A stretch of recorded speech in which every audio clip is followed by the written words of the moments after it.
अस्सलामुअलैकुम viewers, cafe dot Fatima with kitchen में खुशामदीद। वीवर्स, कैसे हैं आप सब लोग?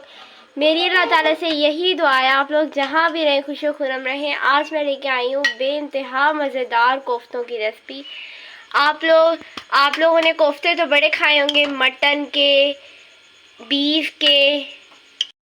आप लोगों ने कभी आलू के कोफ्ते नहीं खाए होंगे। वो इतने मज़ेदार आलू के कोफ्ते बनेंगे जो आप लोग एक दफ़ा खाएंगे और बार बार खाने की बार बार बनाएंगे कि इतनी ज़्यादा मज़ेदार रेसिपी बनी है कोफ्तों की। चलिए स्टार्ट करते हैं अपनी मज़ेदार सी रेसिपी। तो सबसे पहले मेरे पास 1 kg पोटैटो है जिसे मैंने अच्छे से बॉईल करके मैश कर लिया था, और साथ ही मेरे पास बेसन है। बेसन मेरे पास 2 चम्मच है। ये साथ ही मेरे पास जो है नमक है। नमक आप अपने हिसाब से कम ज़्यादा कर सकते हैं। मैंने यहाँ पर काला नमक और सफ़ेद नमक लिया है।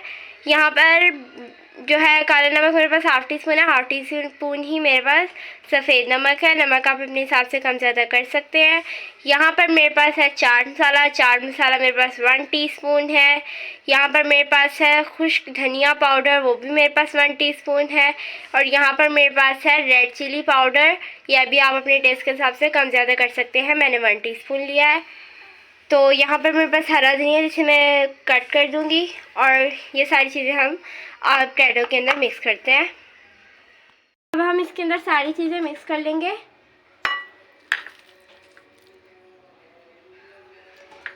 अगर आप चाट मसाला डालेंगे इससे बहुत ही ज़्यादा मज़ेदार फ्लेवर आता है, जो टेस्ट में बहुत ही ज़्यादा मज़ेदार लगता है।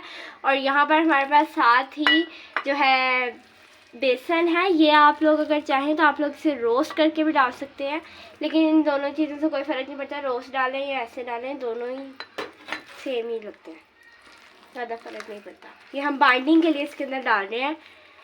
ये बेसन बहुत ज़्यादा मदद करेगा बाइंडिंग के लिए। अगर आप लोग चाहते हैं कि आप लोग बेसन ना डालें, नहीं आप लोगों को अच्छा लगता, तो आप लोग इसकी जगह कॉर्नफ्लोर भी ऐड कर सकते हैं।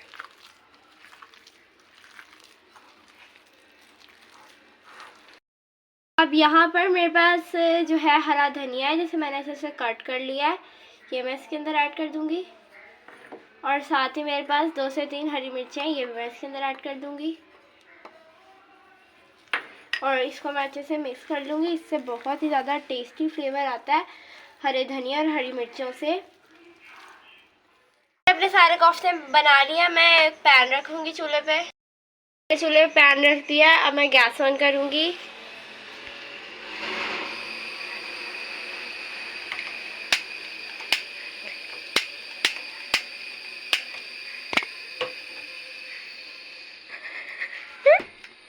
फाइनली हमने गैस ऑन कर दिया। अब इसके अंदर मैं ऑयल डालूँगी। ऑयल मैंने 2 टेबलस्पून डाला है। और अब मेरा जब ये अच्छे से गर्म हो चुका है ऑयल, अब इसके अंदर मैं अपने कोफ्ते डाल दूँगी।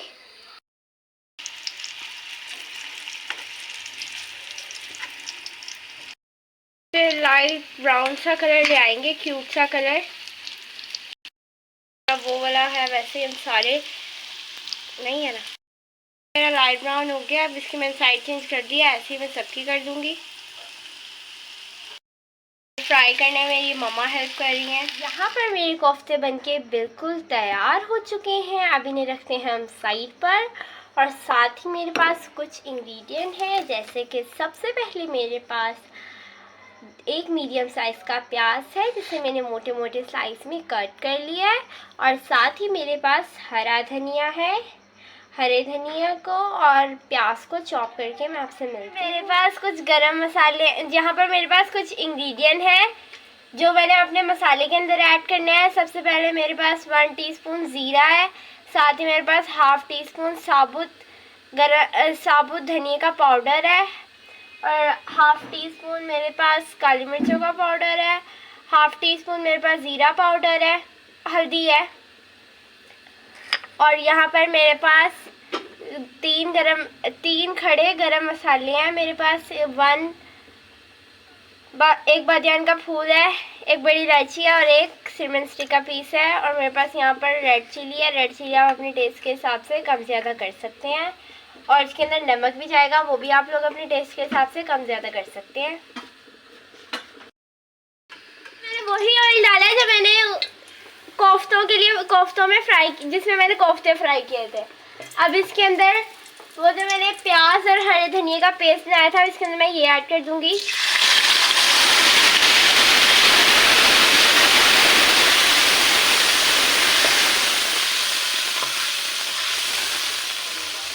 बाकी के मसाले थे मैं वो भी ऐड कर दूंगी।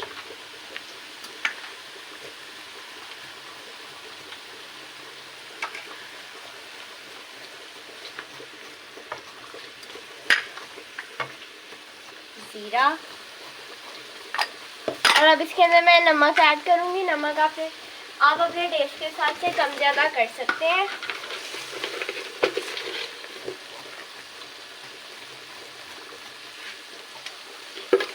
इसको मसाले को भूनते हुए मुझे 1 से 2 मिनट हो चुके हैं। अब इसके अंदर मैं कोफ्ते ऐड करूंगी जो मैंने बनाए थे।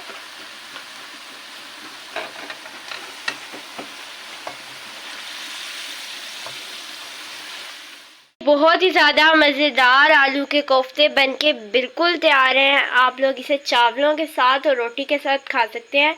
बहुत ही ज़्यादा मज़ेदार कोफ्ते बने हैं। आप लोग इसे खुद खाएं, अपने बच्चों को खिलाएं। और अगर आप लोगों को मेरी रेसिपी पसंद आए, आलू के कोफ्ते पसंद आए, तो आप लोग मेरे चैनल को लाइक करें, मेरे चैनल को शेयर करें और मेरे चैनल को सब्सक्राइब करें। अल्लाह हाफिज़। एक दफ़ा दोबारा मुलाकात होगी एक नई रेसिपी के साथ।